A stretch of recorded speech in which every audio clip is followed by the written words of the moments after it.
Hello, everyone. Welcome to Talking Logistics, where we have conversations with thought leaders and newsmakers in the supply chain logistics industry. It's my great pleasure to welcome today's program Ricardo Carrion, who's Senior Director of Operations and Business Development in Latin America at DHL.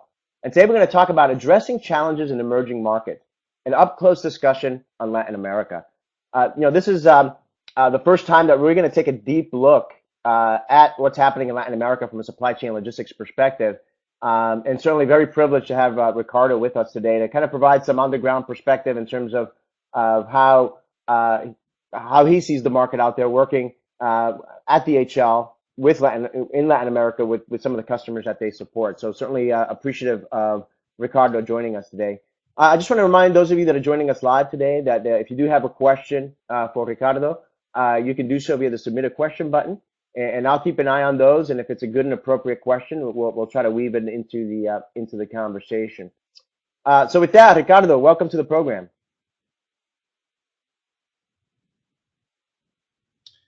First of all, thank you, Adrian. I'm excited to be, I guess, the first person to be talking about Latin America.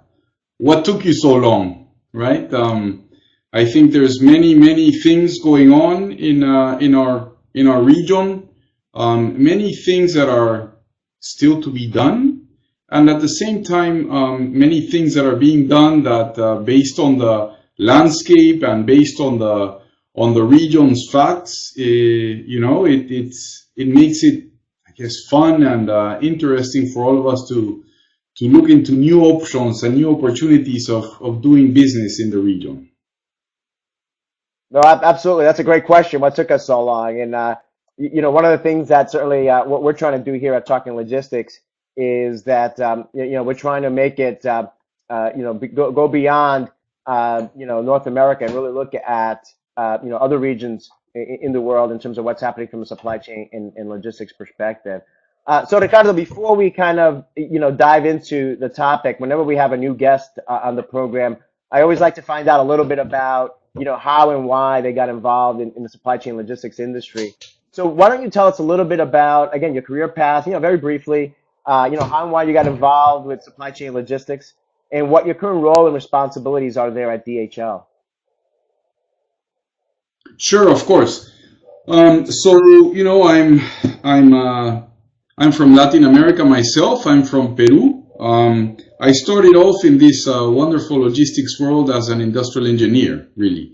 And, I really focused on the whole, industrial engineering and process part of our business. I did that for a while until, interestingly enough, I thought I want to see the world. And, started working a little bit I worked for a cement manufacturing company in Peru, and I was able to travel, work for a bit in New Zealand, and that really opened my eyes into different types of businesses and different areas of what our businesses needed, right? So that kind of triggered me to come to the US. I was fortunate to do an MBA at Vanderbilt University, and one of the interesting things is that I said I am not focusing on operations or logistics, right? I'm focused on general management and started doing strategy consulting. So after almost 2 years of that, I said, you know what, I really miss the business. I really miss the dynamics and all the fast, the fast tempo that our businesses have, and so I've moved back into business, into general management, and I was fortunate to be part of DHL and fortunate to start heading this group in Latin America, in where now I am focused on, number one, starting this business. As you would imagine, supply chains in Latin America are not as are not as mature as supply chains in the US or in more developed countries. However, the interesting part about this is that just as we are not as mature, we are very technical and very savvy due to the different regulations that we have in different countries, right? So, I was speaking, I think, with one of the team members from GT Nexus, and it's not about one supply chain solution that's going to be able to work in Brazil, and in the same time it's going to work in Argentina and in Peru, right? Each country has their own regulations. In some countries we have higher frequency of changes in these regulations, and so it creates very smart solutions to be able to have better control and to be able to have visibility and let's call it an end-to-end following of supply chains, many times without the standardization and without these very robust IT platforms that are in place. Yeah, you brought up a great point there, which was going to be my my first question. So first of all, I think you made a wise decision getting back into supply chain and logistics, because obviously it's a great growth industry, and certainly a lot of interesting opportunities for as far as the eye can see. So kudos on seeing the light and going back to the logistics world. But to the point you were just making. To the point you were just making, a lot of people, often think of Latin America as this, one single entity, right? But in reality, it's a very fragmented environment, right? And you were just talking about, differences in different countries, right? So there's a lot of country-specific trends and challenges and opportunities. I mean, when you talk to some of your customers, when you look at some of the operations down there, I mean, what are some of the major or the key supply chain and logistics challenges that customers face in Latin America, and again, how do they vary by country? Right. So yeah, that's a great point, and I always laugh about what I've concluded about my answer to this point, right? Which is so what is really affecting our customers in Latin America, right? And the first one is, as we all know, here in the US, we are used to standardization, right? We are in one country with one set of rules, right? However, when we go into Latin America, I guess you have two options. You're either a regional company or a global company doing business in different countries in the region, or you are one company doing business in your country, right? In your specific country.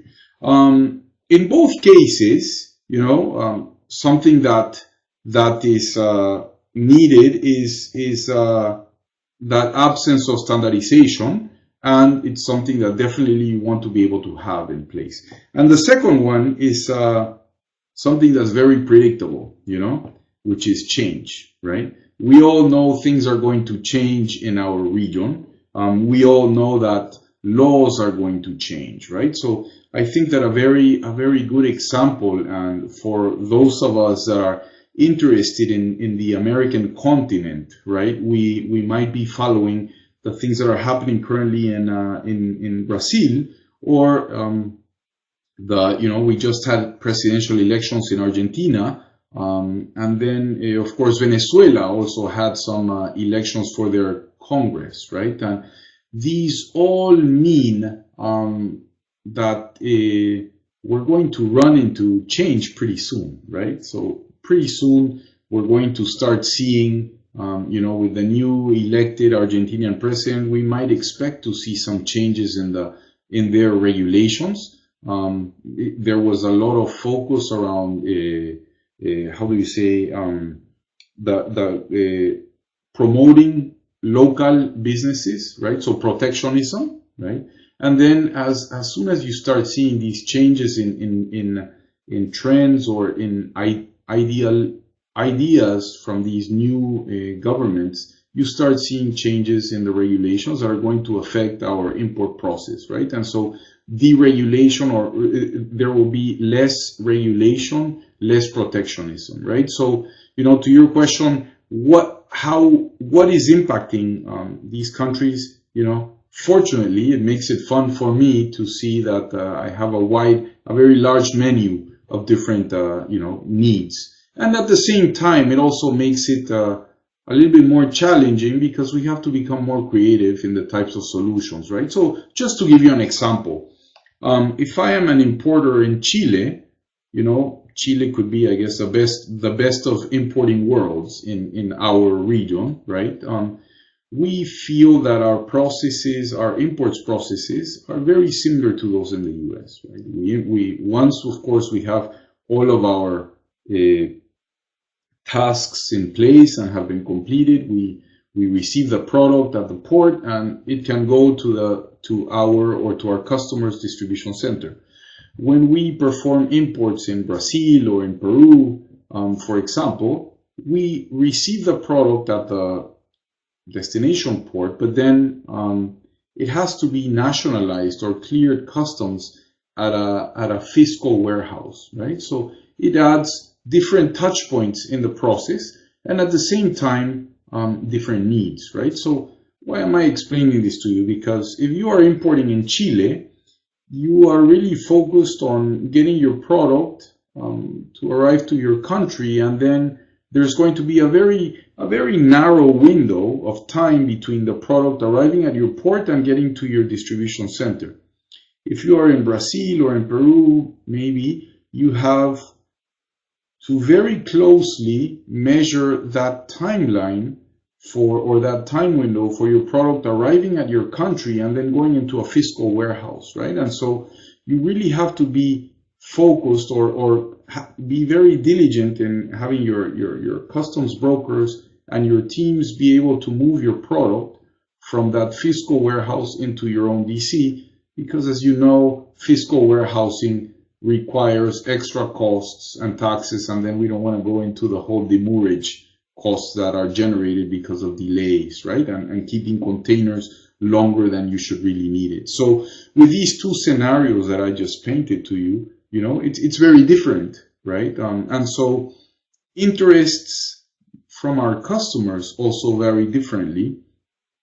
And as a result, we need to adapt, and we need to be more creative or open, or our menu has a little bit more options than a menu of a person importing here in the US or wanting to hire supply chain management services, right?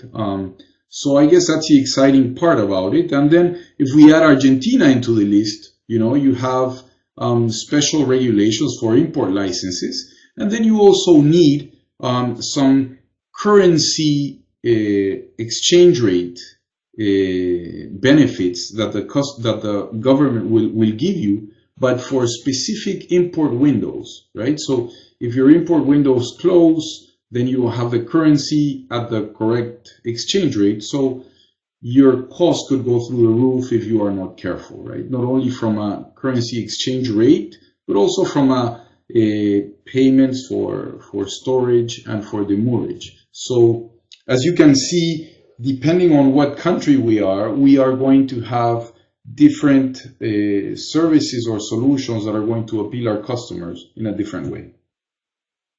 Yeah, those are all great examples, and I think with the import process, I think that you illustrated some great examples there of how you can have that different regulations and different experiences, particularly from a supply chain perspective when it comes to lead times and cost, right? I know even here in the U.S. that there's still a lot of black holes in the whole import process in terms of the time it gets to by the time it reaches a port, to the time it clears customs. So on and so forth, and you multiply that by the number of countries that are fall under the umbrella of Latin America. It kind of, I think the points you made underscore the importance of really understanding from an on-the-ground perspective the different regulations and the on-the-ground realities of what it takes to move product within each of those countries. Just kind of curious in terms of vertical industries that are active in Latin America, the types of companies that you work with. Are there certain vertical industries that are more active in Latin America today? How do you see that changing in the future? And I assume that they also experience different challenges and requirements. Absolutely, and that's I guess that's kind of why I made my initial comment when you were introducing me. I feel that we are full of opportunity in this region because we have many things to be done. And we have also learned because of the different challenges that we face in our region because of regulations, that we start seeing many opportunities across different industries. I would say that we started off very focused on the retail industry, because that is historically it's an industry that hired our services of supply chain management. There was a large focus of importing from Asia coming into the US, and as you know, the Asia became many times, how do you say, in Spanish we say the despensa, I guess, the pantry, you say, to the rest of the world, right? They started feeding our regions with products made in Asia, right? And so our business started like that here in the US, very strong business. And then when we've replicated that model in Latin America, it's worked out very well in Chile, where we are by far the market leaders, right? Especially in the retail space. However, when we've gone into countries like Brazil, for example, retail has been fragmented, and it's very fragmented or atomized, basically due to the fact that Brazil has always been a very self-sufficient country, so they have always had solutions for themselves, right? I guess a good example would be the alcohol they use instead of gasoline for their cars, right? So, very strong in creating local solutions and really focusing on their own regions as to what can be done. So this for many years has had an atomized retail industry and so when we tried to replicate our business model, we found that the retailers were very fragmented in the country. And however, when we look at the fast-moving consumer goods industries, these are more consolidated companies that are mainly global, and they all have very similar needs, right? They need to have product in place because they need to be at the retail in specific times, and then they also have to be very focused on cost control and basically in supply chain control, right? Making sure that not only their costs are in the right ranges, but also making sure that that their products are arriving inside those specific timelines. So I guess to make the long story short, we are really focused on the retail industries, but have seen a very strong growth in consumer goods and engineering manufacturing. So these are, I would say, the three areas that we feel are growing strongly in the region, that we've seen a big impact for us. Great. And certainly I think that, particularly on the retail space, it's kind of interesting, this being the holiday season here, there's so much buzz around e-commerce, right? And certainly in the developed countries, e-commerce continues to grow. I think it'll be interesting to see how e-commerce, develops in, Latin America and in other countries, right? Because I think the dynamics and the underground experiences there are also different from an e-commerce, perspective, I would think. We talked about, some of these challenges, obviously from a shipper perspective or a customer perspective. We talked about some of the regulations and some of the differences from the countries. I mean, I'm kind of curious. Maybe you already touched upon some of these things, but, at DHL, obviously as a logistics service provider serving customers in Latin America, I mean, are there particular challenges that you face as a service provider, in the region, whether it's, perhaps the state of the transportation infrastructure in some of these countries or things like that? I'm just kind of curious from a 3PL's perspective, what kind of challenges might exist, to serve clients in that area?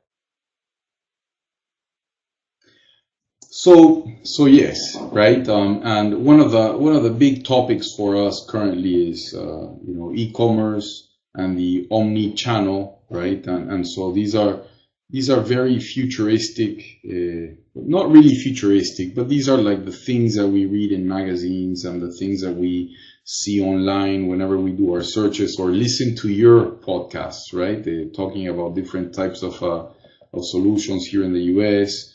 And so definitely one of the biggest challenges is that lack of infrastructure for the distribution, right?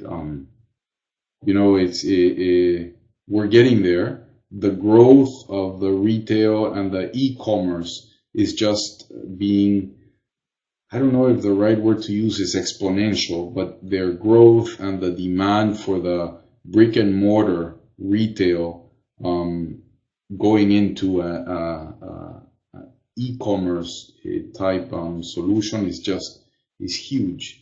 And the other thing that we're starting to see is that large apparel companies or brands are starting to see that, yes, I spoke about Argentina and Brazil, being very, very variable with their regulations, but we also have very strong countries in the region like Chile, like Peru, like Colombia, Mexico now, with a lot of growth, starting to grow very strongly. So we're starting to see now the presence of strong brands going into the region, right? And so I guess there's two challenges that we face in the region. One is from an infrastructure perspective. You mentioned it correctly, we don't have the roads and the railroads that will allow us to move product in an easier way or in a shorter way. But I guess that's, we have grown, we take it as it is, and we just, provide our solutions based on what is in place. However, I would say that maybe the other challenges that we're starting to see is that my customers are starting to see is that we're starting to get a mature, let's call it, for lack of a better term, mature world supply chain practices being taken into Latin America, which makes it really exciting, right? Because now we're talking about concepts such as fast fashion, for example, right? Which is trying to replicate, products being at the same time as as a large retailer in the market, right? So competing with these large apparel companies, for example, to getting the collection at the same time or getting that collection in the market during the same time as the large companies or the large apparel companies are. And so more than, I guess, infrastructure, I would say, Adrian, it's applying these concepts, these more mature concepts into the region. That, and another one, I guess, would be strongly around IT and EDI connectivities, for example, but not because they're not there, but mainly because there's this lack of familiarity with them, right? We're still used to doing things maybe in a less mature way, right? So we have a large mix of IT with manual, right? So there's that hybrid that we still live. No, those are some great insights, and I want to talk about technology in just a moment here, but just to kind of wrap up kind of our conversation so far right now. So if I'm a retailer, a CPG company, any kind of company that wants to do establish operations in Latin America, and I'm looking for a third-party logistics provider, I mean, what kind of attributes or factors should they consider in selecting a partner that would help them succeed in this region? Yeah, thank you for that question. That's a really good question.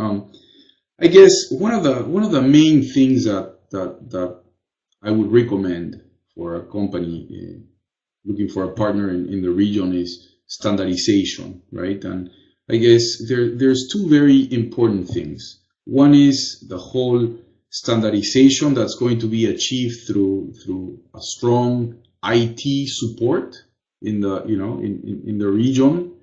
But the second one, which is as important, or if not more important, is to make sure that these 3PLs are supply chain experts, right? That they understand that to move product, we are not just operating like a freight forwarder, right? We have to be understanding that your partners need to be supply chain experts, and not only experts from a supply chain perspective, but supply chain experts in your country, right? In those countries where you want to take a dive in, right?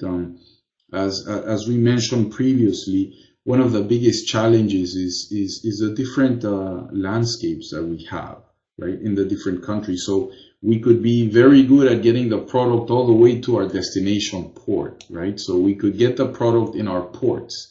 But if we are not experts in the whole downstream part after, the product has arrived, to getting it further down, we are going to struggle deeply. Not only struggle from a lead time perspective, but we're also going to struggle from a cost perspective, and we're going to struggle from a, I guess, customer experience perspective, because our customer or our customers are not going to have the product they're requiring when they should be needing it, right? So I believe that again, to summarize, the points I just touched on, I would really recommend focusing on robust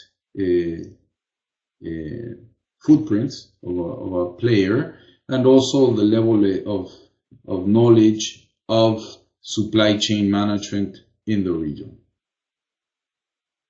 Okay, that's a great summation there. When I talk to a lot of shippers here in the U.S. and when I ask them, what they look for in a 3PL partner, more and more what I hear is they're looking for the right mix of services, technology, and advice. And the advice piece I equate to your point, supply chain experts or people, right? Not underestimating the value of the role that people play in providing a valuable service, right? In terms of understanding the underground realities of different countries that they operate in terms of understanding the underground processes and what's involved to get product from point A to point B. So I think you kind of underscored some of that. And let's talk about technology now, because you've brought it up a couple of times. And certainly when I talk to shippers, IT capabilities is always high on the list of the things they look for in 3PL partners. I mean, what technology capabilities do you see as being the most important to succeed in Latin America? I think, Adrian, as mentioned before, one of the biggest needs is not only in replicating replicating the real end-to-end capabilities, right? Because our processes in Latin America really end with being able to capture and track not only the purchase order or your SKU arriving at your destination port. It's key to be able to do landed costs. It's key to be able to provide very strong interfaces with the different players in the supply chain process, right? So we as our product, we have partnered with GT Nexus, and it gives us pretty much that. It allows us to interface with different 3PLs, and to a certain point, it's allowing us to mature from being moving from that 3PL arena into more of a 4PL solutions, which allow us to be able to provide the real end-to-end solutions for our customers. Great. No, and I know, like you mentioned, GT Nexus is one of the technology partners that you work with, and they're also one of our sponsors here at Talking Logistics, so that they're certainly supportive of kind of the education that we put forth in the market. Just to clarify a little bit, I mean, what kind of solutions which of their solutions are you using? Are you using their visibility platform? Are you using their network to connect with partners? Just trying to get a sense of, what are some of the GT Nexus solutions that you're using, and why did you ultimately select, GT Nexus? Right. So we focus on the visibility and the execution modules of GT Nexus. So we have, yes, our visibility is key for us. And now we are getting into landed cost areas of GT Nexus as well. I'm waiting for that TMS solution that supposedly is coming pretty soon, which will allow us to move further downstream in the supply chain. And so those are, I would say, the two main areas that we focus on. We also use the network that GT Nexus has already created with the carriers, for example, with the ocean freight carriers, which allows us to interface and to get that information into our platform so we can share with our customers. You asked me another question, I'm sorry.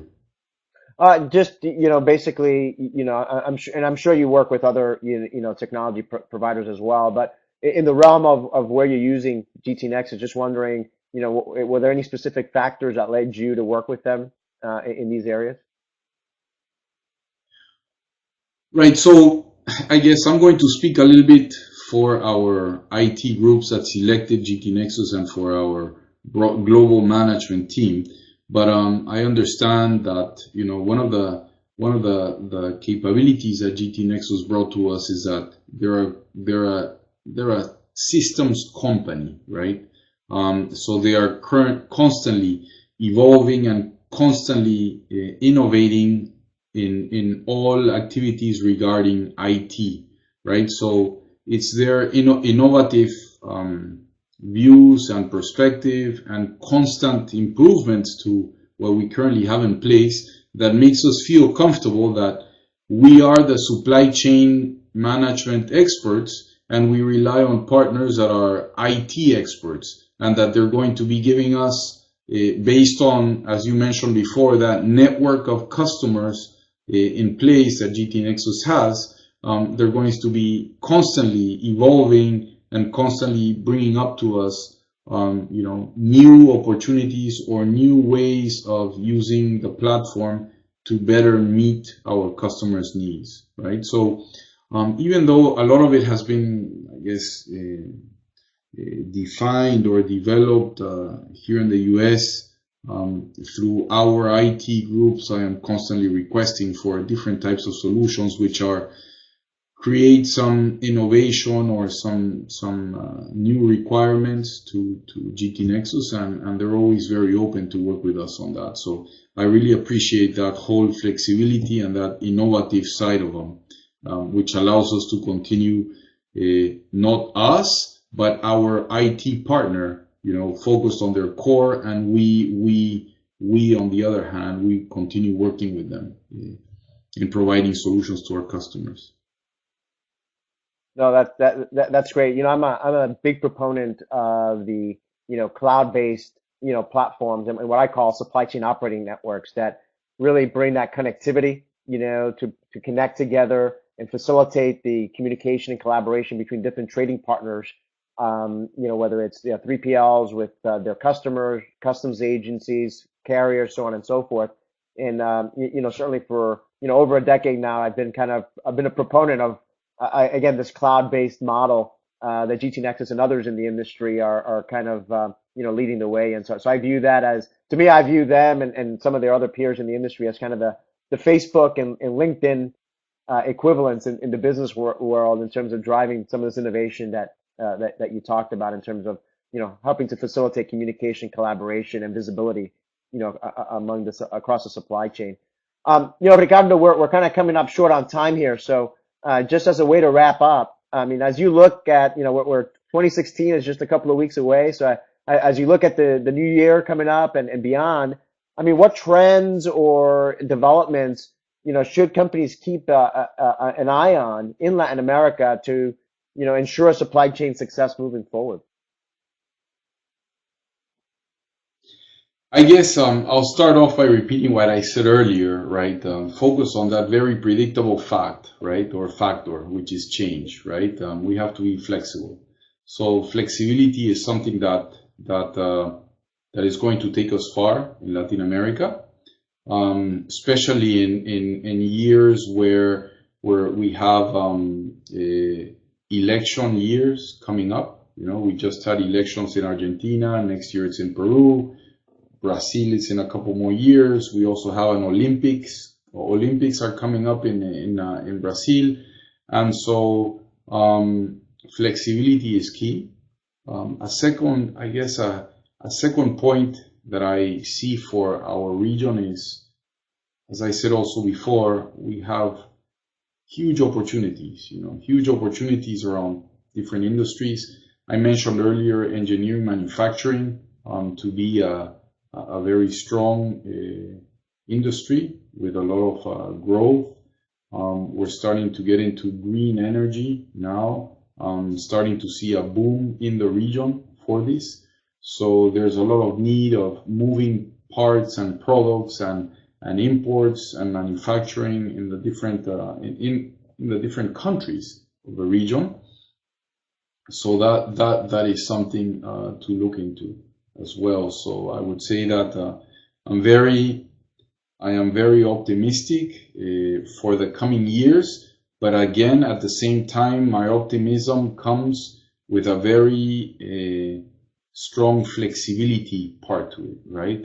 Understanding that one solution will never fit all, but that I do believe strongly in supply chain theory to be able to cover all of these different needs in the region, right? So if we are very understandful of what the theory is going to give us out there, we can definitely be flexible and adaptable to all these different landscapes that we see, right? I feel that there's a huge opportunity. These were, I guess, a few years ago, they were third world countries. Now they are emerging countries, and that tells you a lot about what's happening in the region. So we do have hiccups, right? But I feel that the trend and the push is going in one direction. And I think that a very good way to see this is to see the Mexican case. Mexico is a country that's growing very strongly. We have Chile, Peru, and Colombia, which are countries that are strongly growing.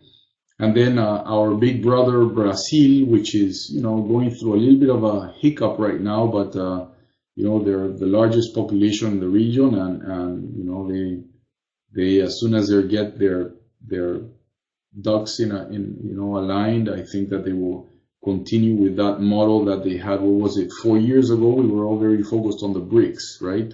Brazil being the leader of this group. So definitely, I see a lot of opportunity and growth in our region, and also a lot of opportunity in what I like calling a supply chain sandlot, a place where we can go and experiment all these new trends or new things happening around control and visibility and innovation, because we can test it in all these different scenarios, right? In one country, we have a scenario that is different to the other, so it allows us to be very innovative and scientific about it,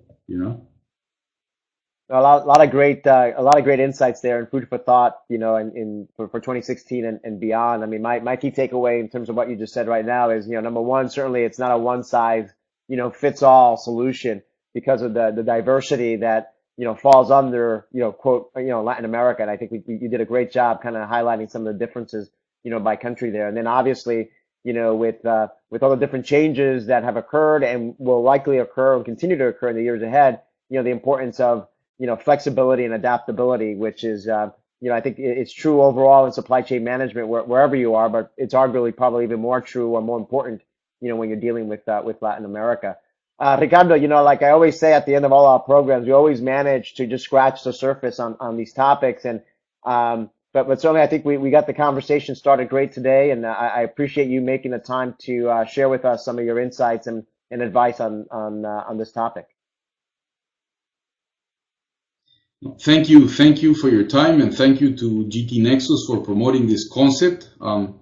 As I said before, what took you so long? I'm glad that that I have been hopefully I've given the team and the audience an interest in Latin America, and I really look forward to catching up again and to be able to to continue telling you about the neat things we're doing in the region.